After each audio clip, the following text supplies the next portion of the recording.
Okay, this is exercise 5.1. I'm going to do some of the odd numbered problems from Q2. This is our first exercise using natural deduction. Natural deduction it's a tool that can be used to do all the things we use truth tables to do, or at least most of them. The reason it's called natural deduction is because it's supposed to be a more natural way of proving that an argument is valid, for example, than a truth table. And the basic idea is if you have an argument like this and you're trying to determine if it's valid or invalid, you can use natural deduction to do so.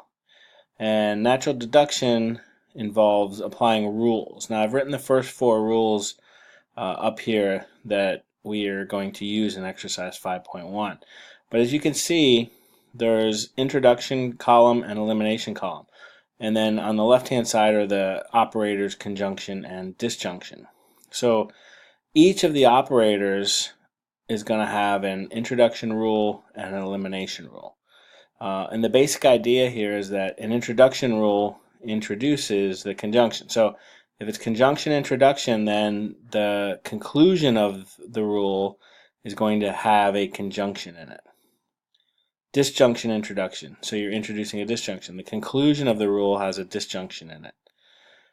For elimination, on the other hand, you're going to eliminate that operator. So it's going to appear in the premises, but not in the conclusion because you've eliminated it. So here we have a conjunction in a premise, and it gets eliminated in the conclusion. Right? Conjunction in the premise, eliminated in the conclusion. Same with disjunction. Here we have a disjunction in one of the premises, we eliminate it. Disjunction in the premise, eliminate it. So all the introduction and elimination rules are going to work like that, where, for example, conditional introduction means you're going to get a conditional as the conclusion of the rule. Biconditional introduction, you'll get a biconditional. Negation introduction, you'll get a negation, etc. And same with elimination.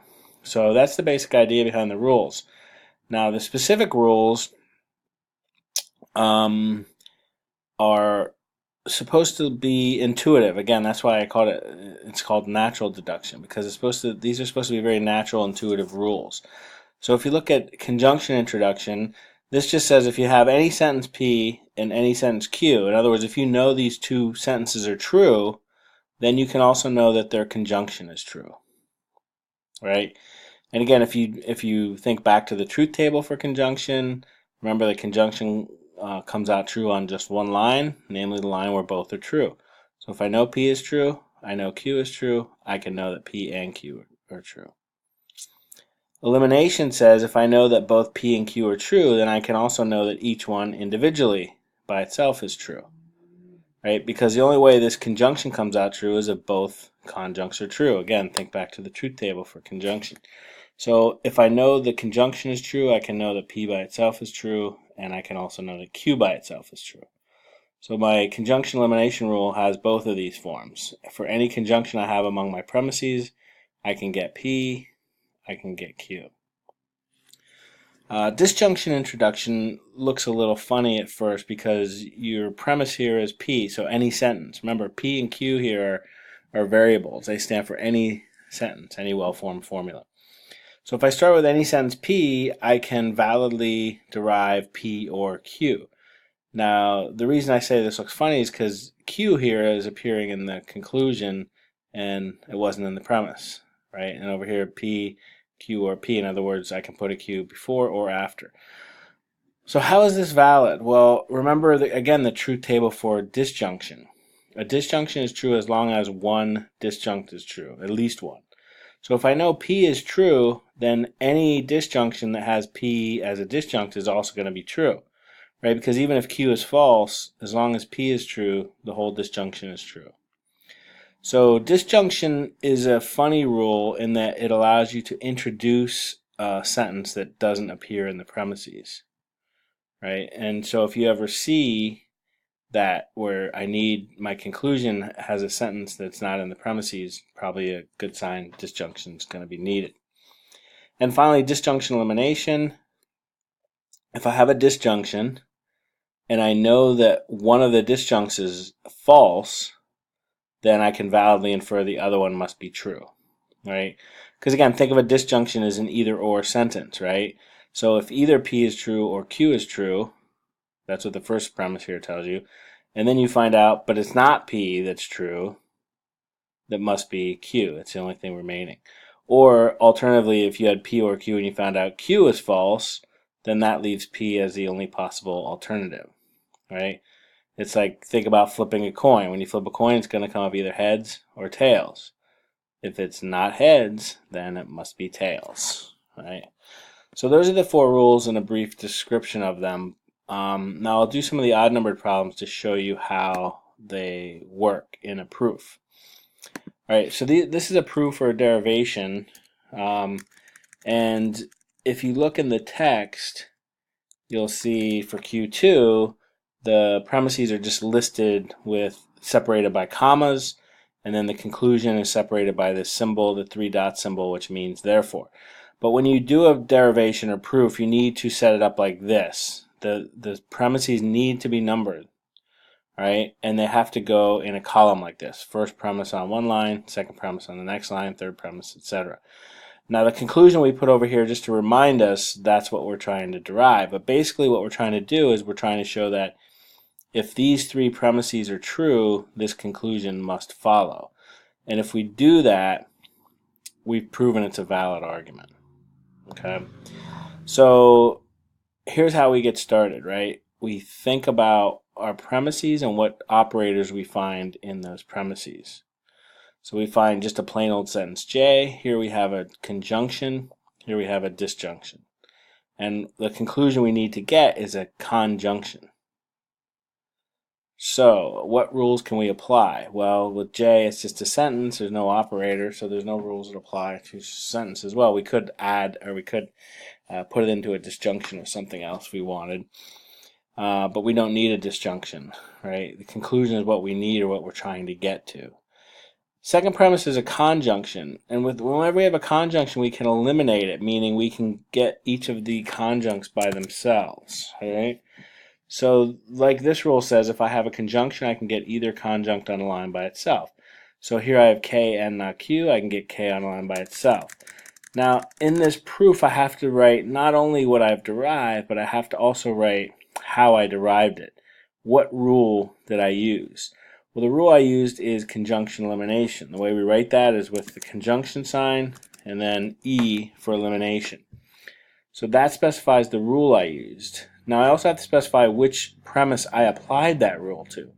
And since the premise was 2, that's where I found the disjunction or the conjunction.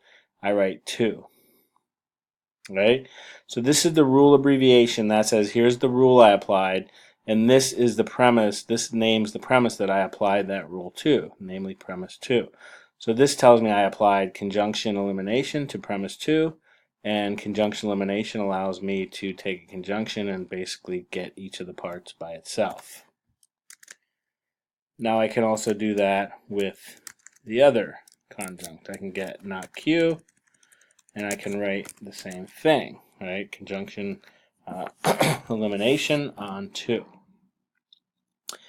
Alright, now I have J, and the conjunction introduction rule tells me if I have 2 sentences, I can put them together in a conjunction. So I have J. If I could get R, I could put J and R together. Right now I don't have R by itself, so I need to get R by itself. And the way I do that is by looking where R is. Well, here it is in premise 3. It's in a disjunction. So I want to eliminate that disjunction and get R by itself. But notice the difference between conjunction elimination and disjunction elimination. Here, I can just eliminate the conjunction in one step. Because again, if the conjunction is true, I know each of the parts is true. But with disjunction, that's not the case. If a disjunction is true, I still don't know whether P by itself is true or Q by itself is true. So I need something else. I need the negation of the other disjunct. So here, since I have R or Q and I want to get R, I need not Q. And fortunately on line 5, I have not Q. So here's what I do. I write R. How do I get R? I use the rule disjunction elimination. right? I'm eliminating the disjunction, and now I write which premises I use. Now notice this requires two premises or two inputs. One is a disjunction. Where do I get that from? I get that from premise 3. The other thing I need is the negation of one of the disjuncts. Where do I get that? I get that from line 5. So I get R by disjunction elimination of 3 and 5. 3 was the disjunction, 5 was the negation of Q. That gives me R. So now I can do my last step and get my conclusion. J conjunction R. How do I do that? Well, again, I'm introducing the conjunction rule, right? So if I have two sentences, I can put them into a conjunction. So that's conjunction introduction, capital I for introduction. Which sentences am I conjoining? Well, J is on line 1 and R is on line 6. So conjunction introduction, 1, 6. Generally speaking, you should always write the numbers in order from lowest to highest, even if they don't come in that order. So write 1, 6 instead of 6, 1, 3, 5 instead of 5, 3, if there's more than one number. Okay, jumping down to number 3. We have F and G as premises. We want to get F and G or H, right? Well, we know we can put F and G together with the conjunction introduction rule, right? We're introducing or we're getting a conjunction, and that's from premises 1 and 2. So conjunction introduction 1, 2 gives us F and G, but we need our conclusion, right? The last line of your derivation should always look like your conclusion. Sorry, I'm using ampersand instead of a dot, but it should be the exact same sentence as the conclusion. So here we have F and G, but we need F and G or H. Now again, you can see what we need to do here is add a disjunction. So disjunction introduction, F and G or H by disjunction introduction. Now remember, disjunction introduction says any sentence I can put it into a disjunction with any other sentence. So I had F and G, so I put it in a disjunction with H, and I get that by disjunction introduction of 3, because this is the sentence I added the disjunction to. And we're done. The last line should always look like the conclusion. Alright, I'm going to go a little fast because I'm running out of time. Okay, so here we want to get T and U. So here's a conjunction. We can break this down. Conjunction elimination of 2. And then we can also get not R and S the same way. Conjunction elimination of 2. And now we have the negation of not R or S, and we have this disjunction here, so we can get T by disjunction elimination. So line 1 is my disjunction. See, the main operator here is a disjunction, so 1. And line 4 is the negation of one of the disjuncts, so that's on line 4. So disjunction plus negation of one of the disjuncts gives us the other disjunct, T. So now we have U by itself, we have T by itself, we need T and U, and so we can get the conjunction introduction of 3 and 5 to get our conclusion. So conclusion looks like that. That means you're done. Alright, 7, go down to the next page. Okay, we need to get A by itself. We've got 2 disjunctions, so we can do a lot of disjunction steps. Conjunction elimination, right? So conjunction elimination of 1 gives us X by itself. Conjunction elimination of 1 gives us not Y by itself. Conjunction of 2 gives us Z by itself. And A or Y. Conjunction elimination of 2. Okay, we need to get A by itself. Well, we've got A here, and it's in a disjunction, so we need to get rid of the disjunction. So disjunction elimination. To do that, we need the negation of Y, which we have on line 4. So we can get A by itself, disjunction elimination of 4 and 6. And that gives us our conclusion.